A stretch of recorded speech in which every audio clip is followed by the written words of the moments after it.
Well, good evening, friends, and welcome to this World Glaucoma Week edition of our live Q&A, proudly brought to you by our long-standing and very generous supporters at Glaucos.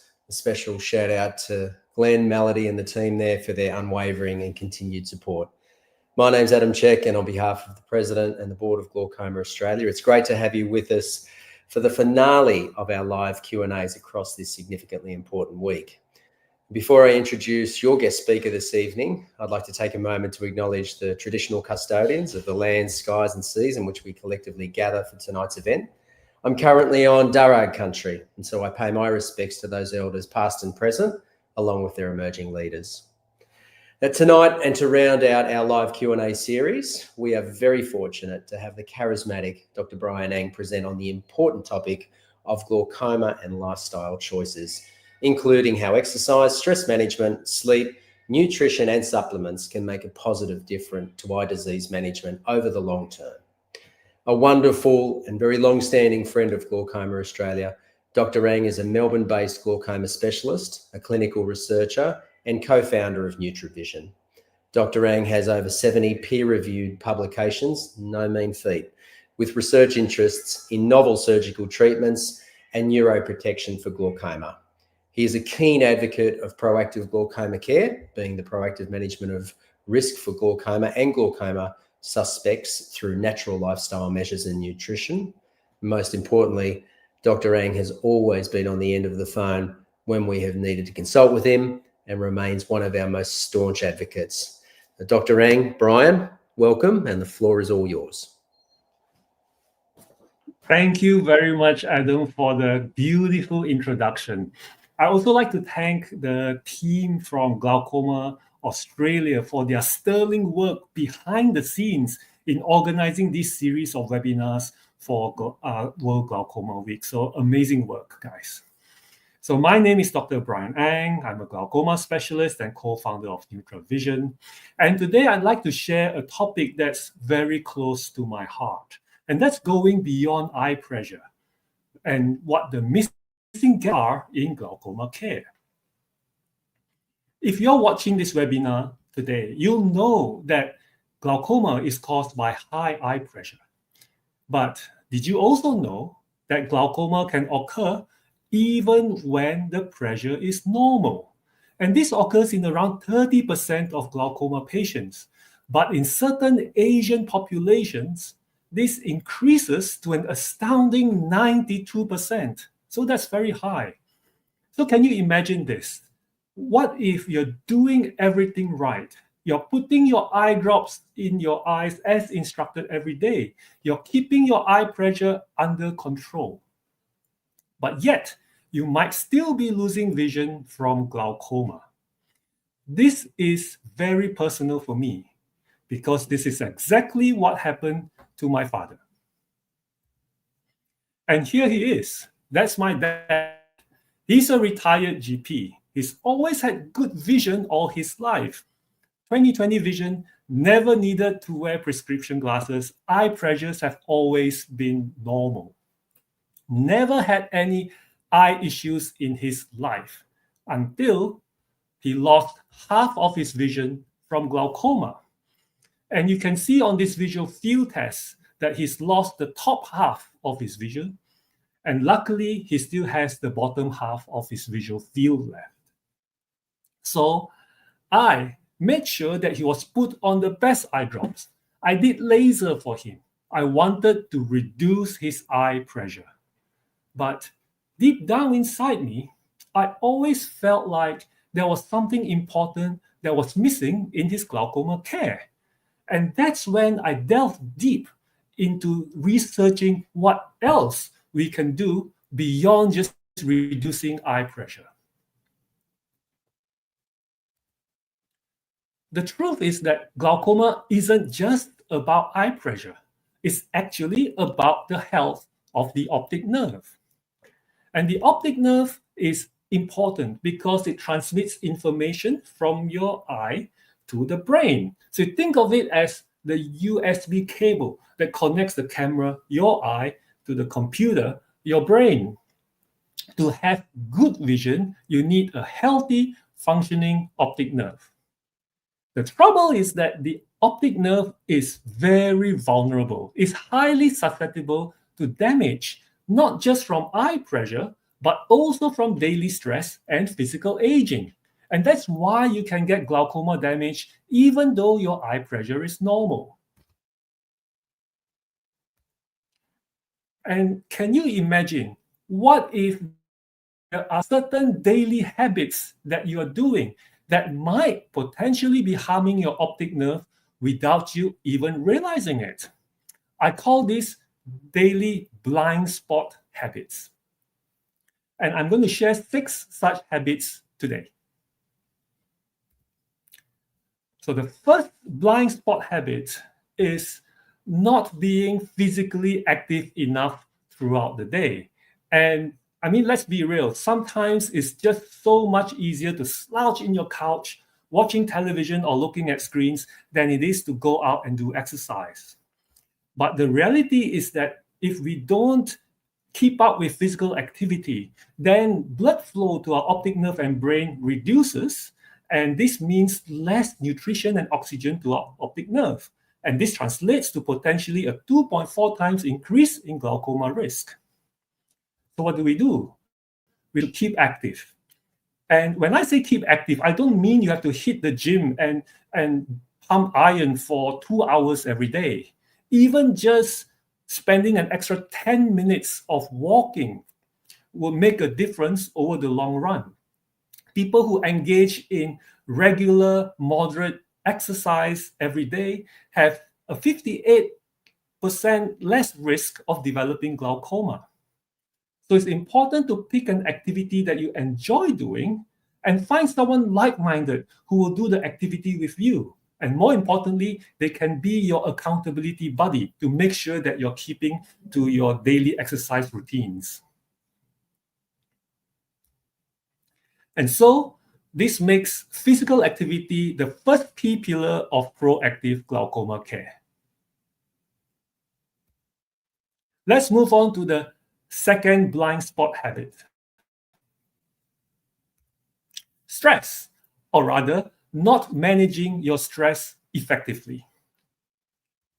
When you are stressed, the circulating stress hormones in your body increase, and this increases your blood pressure, and it can increase your eye pressure by over 4 millimeters mercury. And this is quite significant for people who have glaucoma. So the important thing is to make sure that you manage your stress. And one of the best ways of managing stress is through meditation, or if that's not quite your cup of tea, then deep breathing will also work wonders as well.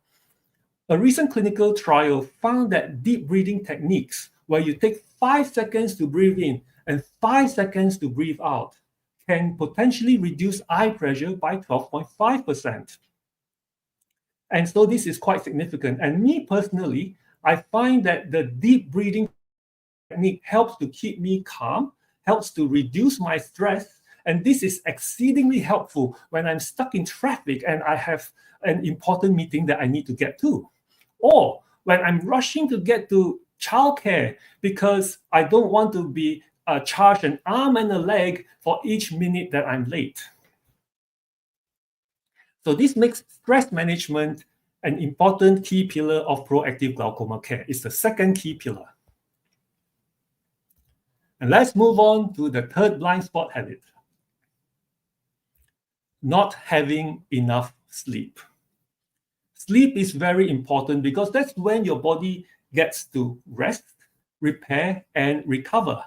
And the studies have found that people who sleep for less than 3 hours every night have a 3 times increase in fuel loss compared to those who sleep more. But interestingly, if you sleep too much, if you sleep for more than 10 hours, you also increase your risk of visual field loss.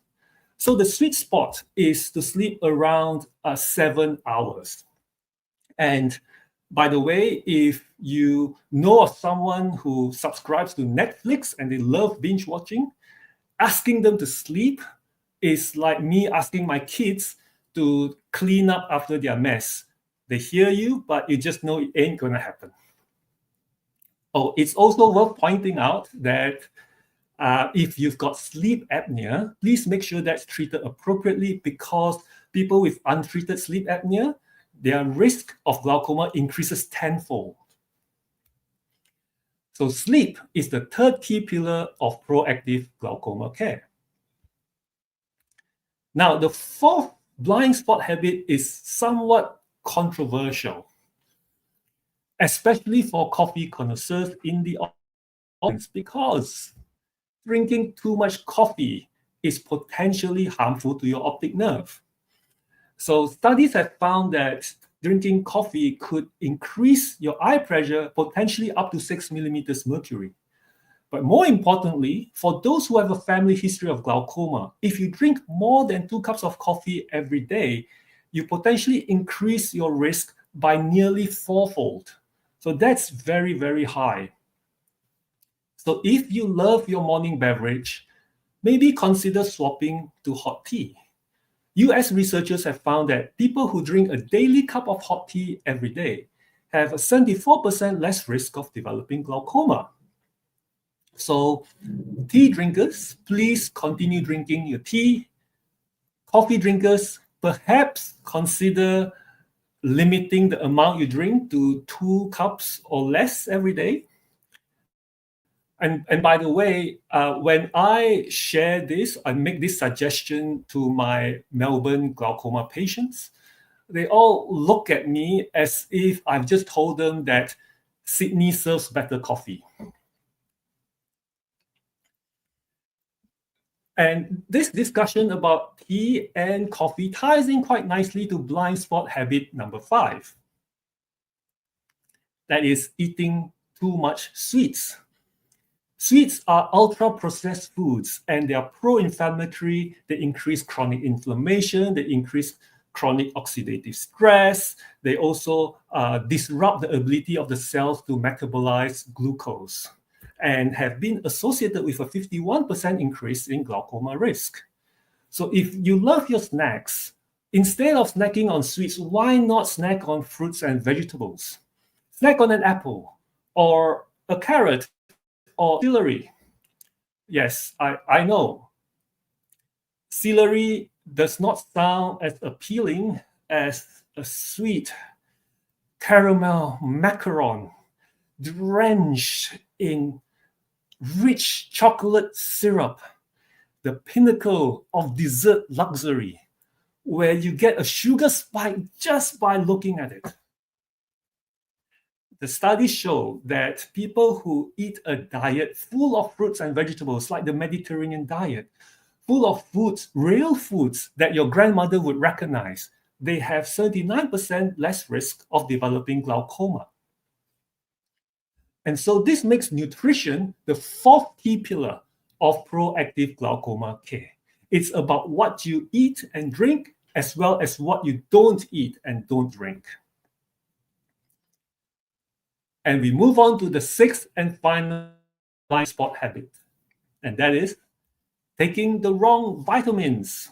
Now, more and more people are turning to vitamins because they realize the importance of looking after their eyes, just like they would when they look after their heart and their brain and skin and hair. But it's important to make sure you take the right vitamins. And one of the most common vitamin mistakes I see is people taking niacin, the niacin form of vitamin B3, instead of nicotinamide. Another common vitamin mistake is taking turmeric instead of saffron, thinking that their health benefits are the same. They are not.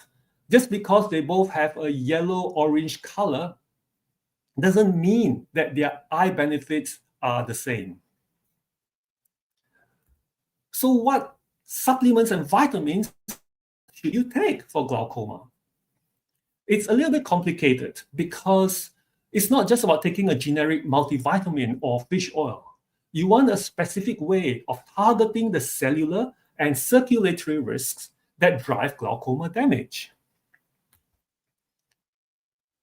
So in the course of my research, I identified 10 key biocellular pathways and mechanisms that contribute to glaucoma damage. And to make things simple, I have grouped them together into 5 core areas of optic nerve protection. I'm going to briefly go through them. The first core area is in circulation. The optic nerve requires constant blood flow so that it gets the oxygen and nutrients that it requires to function healthily and to thrive. And the ingredients that have been shown to be able to improve blood circulation are ginkgo biloba and bilberry, especially to the optic nerve and brain, where even small improvements will make a big difference over a long period. The second core area is in stress reduction, and this is where saffron comes in, together with mindfulness meditation or breathing techniques. A clinical trial found that people who took saffron supplements was able to reduce their eye pressure by 15.5%. The third core area is boosting your natural antioxidant defense against free radical damage. And I'm not talking about generic vitamin C or vitamin E. I'm talking about something that's more targeted, more specific, and more high impact that can act at the cellular level to protect your optic nerve cells. And these include natural plant extracts like saffron, ginkgo biloba, and grapeseed. The fourth core area is in cell repair. And for this, the activated folate and vitamin D3 play critical roles. Both of them work well together to help enhance the cell recovery process that occurs at night when you sleep, even when you are under stress. And the final core area is in cell energy and metabolism. And this is important because your cells require fuel and energy to survive. Nicotinamide and activated vitamin B12 play key roles in recharging the batteries of your optic nerve cells that are already stressed and tired, and it keeps them healthy and strong even when eye pressure is high. So if you want everything protection across the 5 core areas to cover all 10 biocellular pathways, then you could take what I call the glaucoma vitamin stack. Or if I want to impress my colleagues or patients, I sometimes call it the neuroprotection protocol or the NP10 system. But regardless of how you call it, here's the truth. Targeting optic nerve health is very important in glaucoma care, but this is not adequately addressed with conventional treatments that focus on eye pressure alone. And this is what I call the neuroprotection gap. This is the gap that we are missing. And this is the 5th key pillar of proactive glaucoma care, filling in the neuroprotection gap with supplements. So back to my father. This is what I got him to do. On top of using his eye drops to keep his eye pressure under control, I got him to exercise daily. He was already meditating every day, and so I encouraged him to continue with that practice. He was sleeping every night for about 7 to 8 hours, which was excellent. I think it helps that he doesn't have a Netflix subscription. He drinks, he eats a fairly healthy diet, but he does drink coffee. So I got him to cut down on his coffee intake. Luckily, he doesn't live in Melbourne, so cutting down was quite easy for him to do. And of course, I also got him to take the glaucoma vitamin stack because I wanted him to fill his neuroprotection gap through the NP10 system. So this forms the essence of proactive glaucoma care, where on top of reducing eye pressure through conventional treatment, we also prioritize exercise, stress management, sleep, nutrition, and neuroprotection. Remember, I showed you this visual field test where he lost half of his vision? Well, this is his latest visual field test, where you can see that he potentially might have improved his central visual field. And I was really surprised when I saw this result. Most importantly, though, I am happy, he is happy, and his eye specialist is happy. Now, I have a disclaimer here. Just because someone adopts proactive glaucoma care habits or they take the P10 system for neuroprotection doesn't mean that they will have improvement in their visual fields. That's not what proactive glaucoma care is designed to do. It's designed to complement existing treatment, to support the health of your optic nerve so that you preserve and maintain what you have. Any improvements are a bonus. I thought I'd end this with a fun fact. And my kids at the moment, they love asking me fun facts that I can't hope to ever answer. Anyway, most people know that scorpions are generally black in color. But did you know that if you shine a UV light on them, the scorpion will turn bright blue-green? I didn't know that. It wasn't obvious to me.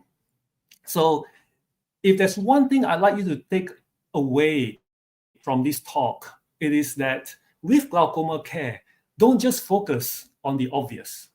We should also look at the missing gaps, because losing vision from glaucoma is a lot scarier than encountering a glowing scorpion in the dark.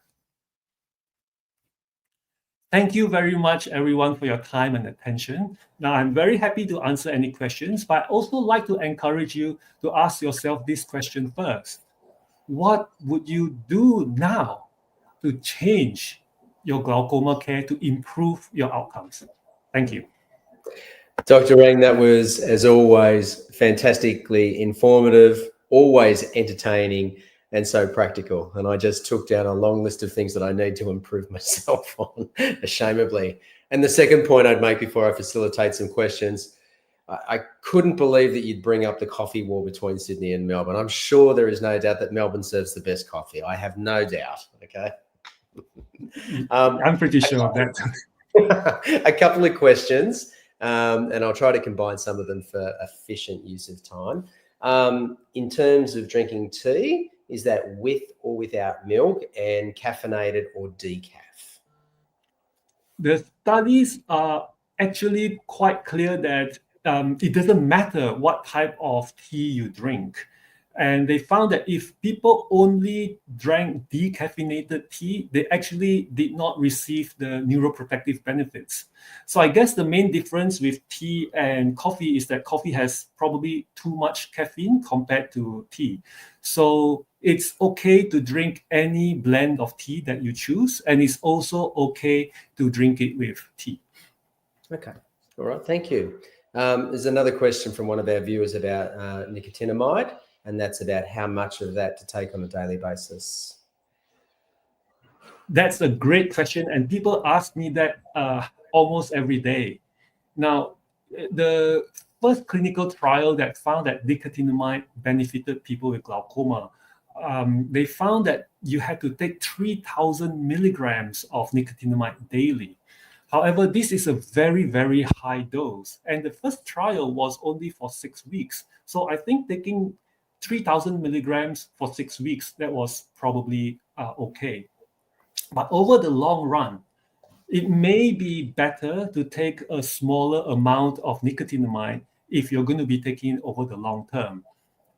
I advise my patients to take between 500 milligrams to 1,000 milligrams every day. And that's because that's the clinical dose that has been shown in clinical trials for skin that helps with skin health. And my rationale is that if a dose of 500 milligrams can help with skin health, it should also be able to help with glaucoma over the long term. The main reason why I hesitate to get my patients to take 3,000 milligrams over the long term is because it could potentially cause issues with liver. Now, there is currently a vitamin B3 trial that's going on in Melbourne with the Centre for Eye Research Australia. and we're going to be recruiting, well, we are in the process of recruiting patients and to analyze and evaluate what happens over a 2-year period. So if anyone is interested, I'm actually involved in it as well. Please get in touch because we'd love to have you on board. Terrific. Thank you, Dr. Ang. And a couple of other questions. You've certainly stimulated the audience. Congratulations. One about acupuncture. So what is your opinion about ocular acupuncture? And it's Dr. Rosenfarb in the USA is a strong advocate for this procedure. Again, another great question. So with acupuncture, the principles behind that treatment is very different to the principles of glaucoma treatment in Western medicine. So with acupuncture, it's about making sure that your meridians, health meridians, are balanced. And it really depends on the individual. They might find, the acupuncturist might find that your liver meridian or your kidney meridian is not balanced. And so they would recommend doing acupuncture at certain pressure points to help to relieve and rebalance the meridians. So from, I guess, a medical perspective, what it does is it potentially helps with production or relaxation of the muscles around the eye. It helps to reduce stress levels, and potentially that means better neuroprotective effects for the optic nerve. I personally do not have a lot of experience with that, but I have no problems with any of my patients saying that they want to do acupuncture for their eye health. Thank you, Dr. Ang. And maybe one final question, and then we can facilitate the remainders. Are there health conditions where the NPT system would not be safe? That's a great question. I actually, when I looked at all the different ingredients to add to the glaucoma vitamin stack or NP10 system, I worked with a group of scientists and naturopaths to make sure that these would be safe for most people to take and would be safe to be taken alongside most medications. So people who have high blood pressure or diabetes or high cholesterol, that shouldn't be an issue. I guess if you have more serious health conditions like cancer, or you've had a kidney transplant or heart transplant, I think when you have more complicated health issues, then perhaps you have to be more cautious if you're going to be utilizing the NP10 system. Okay, terrific. Thank you. I think for our audience, we will facilitate any of the other questions that come through, either through the glaucoma site-wise orthoptic educators, or certainly with the contribution and input of Dr. Ang directly. But this has been stimulating, challenging, Dr. Ang, which is terrific. I know you've been in clinic all day and you've been very kind to give up your time, and just a huge thank you for a great way to finish our live Q&A series in World Glaucoma Week. And our thanks. Really, really enjoyable. And thank you so much. Thank you so much, Adam. I really had fun. Thank you. Thank you. And thanks, everyone. We'll be back in touch. Thank you.